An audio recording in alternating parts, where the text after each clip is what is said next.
नमस्ते दोस्तों, प्लाज्मा क्या है, प्लाज्मा थेरेपी और प्लाज्मा डोनेशन कौन और किस तरीके से कर सकता है। प्लाज्मा दूसरा कुछ नहीं है, एक हमारा ब्लड है। ब्लड में जो 55% येलो लिक्विड होता है, फ्लूइड होता है, उसमें वाटर, सॉल्ट और एंजाइम होते हैं और प्रोटीन्स, एंटीबॉडीज होती है। इसी को प्लाज्मा कहा जाता है।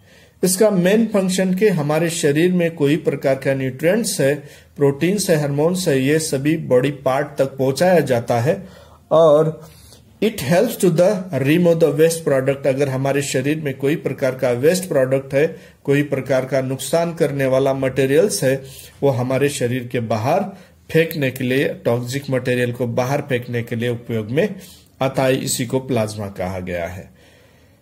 और प्लाज्मा जो है कौन डोनेट कर सकता है, जैसे कि कोई पहले कोरोना पॉजिटिव व्यक्ति था और उसके शरीर में जो है जो प्लाज्मा होता है उसमें जो एंटीबॉडीज होती है, वहां पर वो कोरोना वायरस को हराकर वहां पर वो दुरुस्त हो गया होता है। इस वजह से वहां के एंटीबॉडीज जो प्लाज्मा, उसी के प्लाज्मा में जो एंटीबॉडीज होती है वो कोरोना वायरस के हराने के लिए वो रणनीति मालूम होती है।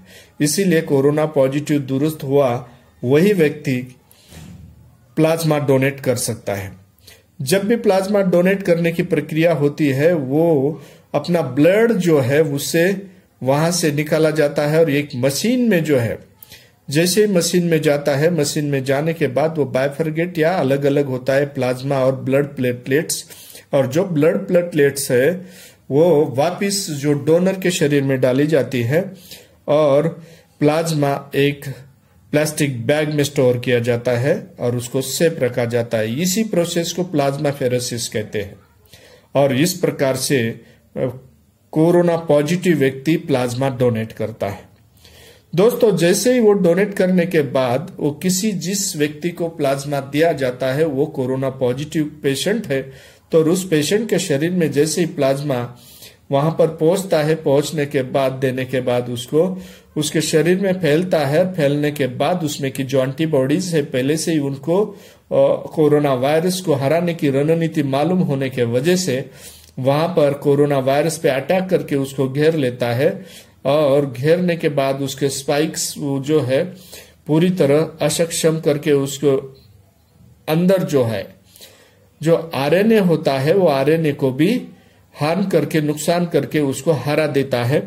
यह रणनीति के वजह से वहां एंटीबॉडीज एक्टिव हो जाती है और इसी तरीके से उस पेशेंट को दुरुस्त किया जाता है।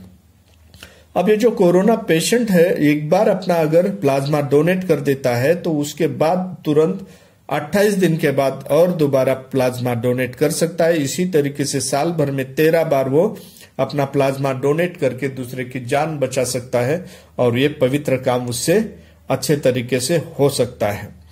तो दोस्तों, ये सभी लोगों को मालूम होने के लिए और सब लोगों तक ये मालूमात पहुंचने के लिए इस YouTube चैनल को आप शेयर कीजिए, लाइक कीजिए और सब्सक्राइब कीजिए और बेल आइकॉन दबाइए। नमस्ते।